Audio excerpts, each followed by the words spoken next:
Il est 7h45, voici l'interview Vérité en compagnie du père Bruno Valentin. Bonjour. Bonjour. Vous êtes prêtre du diocèse de Versailles et nous réagissons ensemble et en direct à l'invitation lancée par le diocèse de Fréjus-Toulon à Marion Maréchal Le Pen.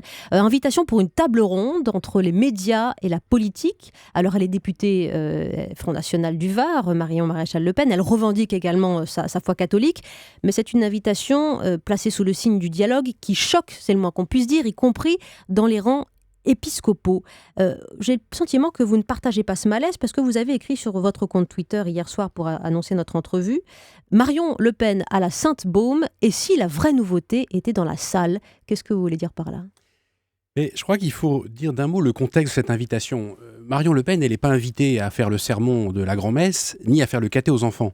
Elle est invitée à participer à une table ronde dans le cadre d'une université d'été, celle du diocèse de Toulon, comme d'autres diocèses en organisent eux aussi, le diocèse de Versailles aussi, à la sienne, Acteurs d'avenir, les jésuites et d'autres. Et au fond, la vraie nouveauté, elle est là. Elle est dans la multiplication, à travers la France aujourd'hui, dans différents groupes d'églises, de ces lieux où des jeunes, parce que le public c'est des jeunes, des étudiants, des jeunes professionnels, des jeunes demandent à l'Église de les faire réfléchir et réfléchir sans tabou. Ce n'était pas le cas il y a 20 ans, c'est donc un changement de doctrine. L'Église catholique ne cesse de prendre ses distances par rapport au Front National et aujourd'hui, le porte-parole le dit, vous êtes minoritaire à soutenir justement ce dialogue. Pour quelle raison ? Mais non, mais encore une fois, c'est pas la position de l'Église par rapport au Front National qui a pu changer. C'est le fait que ces lieux-là sont neufs. L'université d'été du diocèse de Toulon, elle a 5 ans, celle du diocèse de Versailles, elle a 6 ans. Ça fait partie de ce qui bouge aujourd'hui dans l'Église de France, que de voir se lever dans cette génération des jeunes qui ont 20 ans, 25 ans, un désir de dialogue sans tabou. Et moi, je me réjouis que l'Église soit capable d'être aujourd'hui ce lieu de dialogue, de débat qui, par définition, s'organise entre gens qui ne pensent pas pareil. Et vous répondez quoi à ceux qui disent que c'est une invitation qui rend le Front National respectable aux yeux de certains ?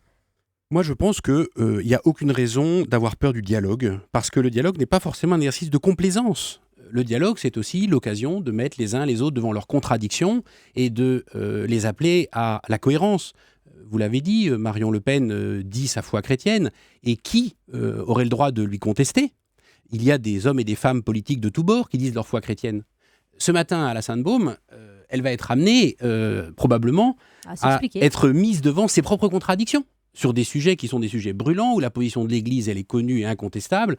Quand on entend le pape à Lampedusa parler du drame des migrants aujourd'hui aux portes de l'Europe, on a des choses à dire à Marion Le Pen, qui se dit chrétienne. Elle ne sera pas mise en contradiction sur le sujet, par exemple, du mariage pour tous. Elle y était opposée, de même que Monseigneur Dominique Ray, qui organise justement cette réunion. Est-ce qu'il n'y a pas aussi collusion, finalement, d'intérêt ou de conviction ? Mais si vous voulez, on peut prendre à défaut aujourd'hui tout homme, toute femme politique qui se dit chrétien par rapport au programme de son propre parti. Tout simplement parce que pour un chrétien, il n'y a pas de parti, pas d'engagement idéal. Prétendre l'inverse, ce serait idolâtrer la politique. Il y a évidemment nécessité de trouver dans les solutions politiques qui sont proposées des voies concrètes à la réalité comme elle est. Et aujourd'hui, les jeunes, parce qu'encore une fois, le public qu'elle va rencontrer, ce sont des jeunes, demandent de la cohérence, demandent des voies concrètes pour faire face aux problèmes de la société dont ils seront les cadres demain. Et vous parlez en termes d'enjeux, cette nécessité d'aller vers les jeunes, justement. Sont les jeunes qui, aujourd'hui, du côté de l'Église catholique, se tournent de plus en plus vers le Front National, ou c'est toute une génération ? Et que vous essayez aussi de comprendre ? Mais moi, je ne suis pas un politologue, mais si je lis les études qui nous sont proposées à droite ou à gauche, il me semble que l'électorat catholique vote plutôt moins Front National que l'ensemble des Français. Donc je ne crois pas qu'il y ait particulièrement de séduction aujourd'hui à craindre. Je crois encore une fois qu'il faut plutôt se réjouir de voir se développer ces lieux de débat qui invite nécessairement des gens qui ne sont pas forcément des grenouilles de bénitier. Dans un mois, vous avez à Paris, organisé par l'Église, un débat entre Daniel Cohn-Bendit et un cardinal africain sur l'encyclique du pape en matière d'écologie. Je ne crois pas que Daniel Cohn-Bendit soit un défenseur de prix de Dieu. Je me réjouis qu'il soit invité pour ce débat. Donc, que l'Église, parce que c'est dans son ADN depuis très longtemps, au Moyen-Âge, ça s'appelait la dispute. C'est dire, si c'est pas d'aujourd'hui, qu'on appelle à discuter ensemble des gens qui ne sont pas d'accord. Vous assumez la polémique et la dispute ? justement, tout à sur le fait. sujet. Et non seulement je l'assume, mais je pense qu'elle est saine, parce que quand on suit l'actualité, La Rochelle, les Verts, on a quand même le sentiment qu'on est aujourd'hui dans une société qui est malade de son manque de dialogue.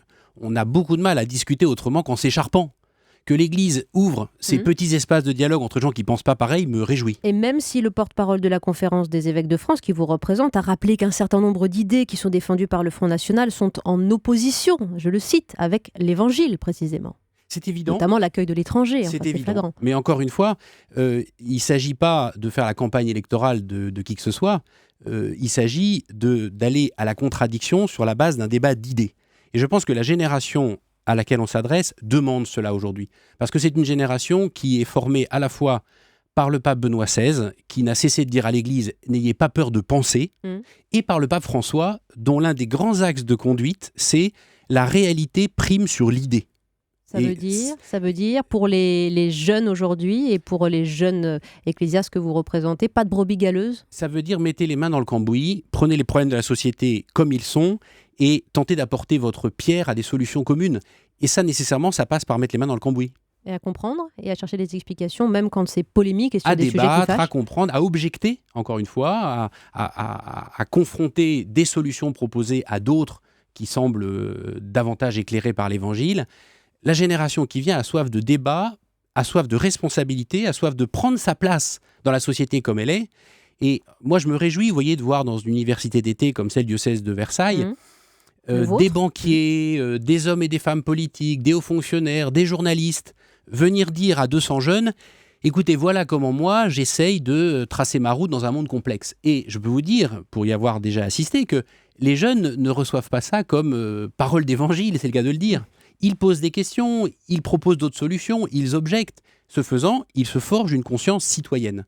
Et je pense que c'est une vraie contribution au service public que rend l'Église en ouvrant des petites cellules de formation à la conscience citoyenne. Et même si ça fâche, c'est la vertu du débat et de la dispute, et vous louez vraiment l'apaisement. C'est ce qu'on retient de cet échange, je crois, ce matin, Père Bruno Valentin. Le dialogue, c'est évidemment l'unique chemin possible pour la paix sociale.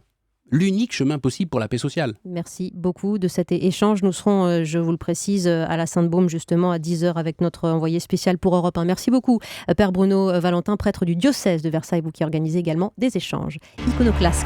Il est 7h52, petite